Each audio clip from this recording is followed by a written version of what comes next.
تو سرکار نے ارشاد فرمایا کہ میری رائے یہ ہے کہ تم یہ مال اپنے قرابت داروں کو دے دو۔ تو حضرت ابو طلحہ نے عرض کیا رسول اللہ میں ایسا ہی کروں گا، اور پھر آپ نے اس باغ کو اپنے رشتہ داروں میں اور چچا کی اولاد میں تقسیم کر دیا۔ یہ بڑی بات ہے۔ اب دیکھیے ہمیں بھی اس پر عمل کرنے کی کوشش کرنی چاہیے کہ اپنی بعض اوقات بہت زیادہ بڑی چیز نہیں، پسندیدہ چیز صدقہ کر دیں۔ خواتین جیسے ہیں، 2 سوٹ ہیں، ایک بڑا پسند آ رہا ہے کم، کبھی قربانی دے لیں کہ اللہ تیری رضا کی خاطر جو زیادہ پسند آ رہا ہے نا، یہ میں نے کسی کو رشتہ دار کو دے دیا۔ چلے کبھی کبھار، میں نہیں کہتا ہوں ہر دفعہ آپ ایسا کریں، یہ بہت مشکل ہے، کبھی کبھار یہ چلیں یوں کہہ دیتے ہیں زندگی میں ایک بار تو کر لیں کہ جو سب سے پسندیدہ چیز ہے وہ اللہ کے لیے کسی کو دے دی جائے۔ اگلے باب کی طرف آتے ہیں، باب وکالت الامین فی الخزانۃ ونحوہا، امانت دار آدمی کو خزانے وغیرہ کا وکیل بنانے کا باب۔ حدیث نمبر ہے 2319، اور حضرت ابو موسیٰ رضی اللہ تعالی عنہ اس کے راوی ہیں۔ وہ نبی کریم صلی اللہ علیہ وسلم سے روایت کرتے ہیں کہ آپ نے فرمایا امانت دار خازن وہ ہے جو خرچ کرتا ہے، اور بعض اوقات یہ بھی فرمایا کہ جس شخص کو جس چیز کے دینے کا حکم دیا جائے وہ اس کو پورا پورا خوشی سے دیتا ہے، اور جسے دینے کا حکم دیا جائے تو وہ بھی صدقہ کرنے والوں میں سے ایک ہے۔ مراد یہ ہے کہ سرکار نے خزانچی جو ہوتے ہیں ان کی تعریف فرمائی اس کی کہ جو اس کا مکمل حق ادا کرے۔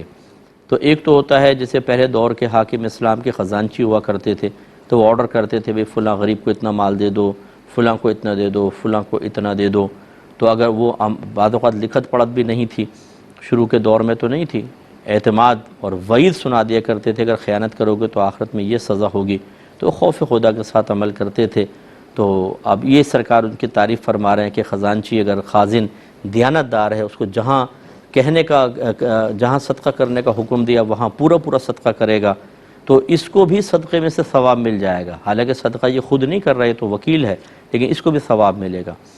اسی طرح مسجدوں کے خزانچی ہوتے ہیں، اسی طرح ویلفیئر کے جو ادارے ہوتے ہیں ان کے خزانچی ہوتے ہیں، اگر یہ دیانت دارانہ کام کریں تو میرے آقا صلی اللہ علیہ وسلم کی اس دعا اور نگاہ عنایت کے مستحق ہوں گے۔ اور اگر خدا نخواستہ اس میں خیانت کریں، جیسے کہ ہمارے یہاں بہت خرابیاں ہیں، تھوڑا سا پیسہ دیکھا نہیں کہ ہمارا ایمان ڈاواڈول ہو جاتا ہے، اور ایسے لوگوں کا بھی دیکھا ہے میں نے کہ جن کو اللہ نے بہت دیا ہے، لیکن جہاں پیسہ نظر آتا ہے اس پیسے کی محبت اتنی قلب میں راسخ ہوتی ہے کہ اللہ ناراض ہو جائے، رسول ناراض ہو جائیں، غریب کا مال کھانے کا مل جائے، وہ اپنے پیٹ میں اتار لو اس کو فوراً۔ چند ہزار کے لیے، چند لاکھ کے لیے اپنے ایمانوں کو خطرے میں ڈال دیتا ہے آدمی، کروڑپتی آدمی ہے لیکن ایسی صورتحال، بخل کا عالم یہ ہے، لالچ کا عالم یہ ہے، یہ غلط چیزیں ہوتی ہیں۔ تو اگر کوئی ہم میں سے ایسا ہے، ہمارے بھائی بہن سن رہے ہوں کہ جو اپنے آپ کو اس لحاظ سے باطنی اعتبار سے کمزور محسوس کرے کہ نہیں یار ہو سکتا ہے کبھی آزمائش آئے تو میں خیانتی کر بیٹھوں کہ کون سا کسی کو پتہ چل رہا ہے، جیسے مسجد کا گلہ کھولا نکال رہے ہیں خزانچی صاحب، کوئی ہے نہیں پاس، نوٹ گن رہے ہیں، اب اس میں سے چند نکال کے جیب میں رکھ دیں تو کیا پتہ چلے گا؟ لیکن کسی کو پتہ نہیں چلے گا، اللہ کو تو پتہ ہے نا۔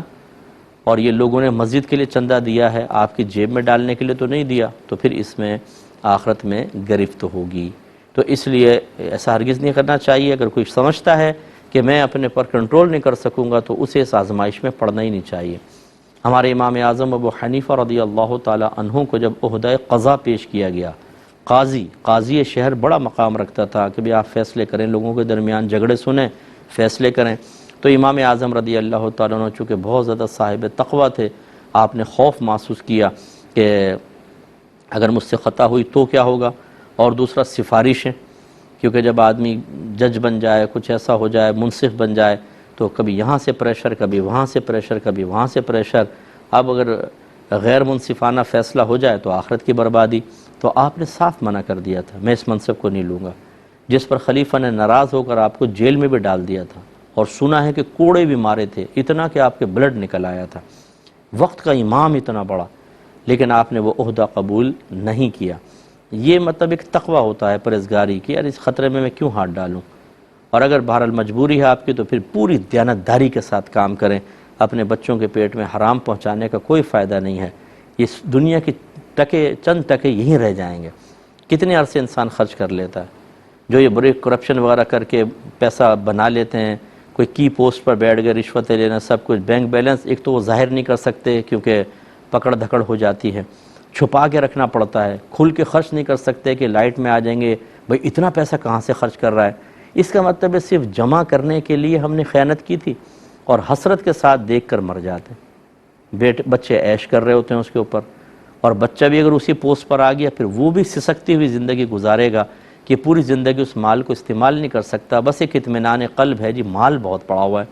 کیا فائدہ ایسے اربوں روپے کا کہ جس کو حسرت سے دیکھ کے آپ مر جائیں، پھر آپ کا بیٹا بھی اس طرح دیکھ کے مرے، اس کا بیٹا بھی دیکھ کر مرے۔ کس لیے جمع کیا تھا اتنا سارا مال؟ اس لیے کہ ہر ایک حسرت سے دیکھ کر صرف اطمینان قلب اور ایک نفسانی مزہ حاصل کرتا رہے، اتنا پیسہ ہے اور مر جائے۔ کیا فائدہ ہوا؟ اس سے بہت بہتر نہیں تھا کہ اگر حلال بھی تھا تو اللہ کی راہ میں بہت زیادہ خرچ کر لیتے، کچھ رکھتے بھی جیسے میں ترغیب دیتا ہی ہوں، اور خدا نہ خواستہ حرام تھا تو فوراً سے پیشتر اس کے وبال سے اپنی جان چھڑائیں، مرنے کے بعد تو پاسبل نہیں ہو سکتا۔ اللہ تعالی ہم سب کو عمل پیرا ہونے کی توفیق عطا فرمائے۔ تو یہ کتاب الوکالہ ہماری ختم ہوئی۔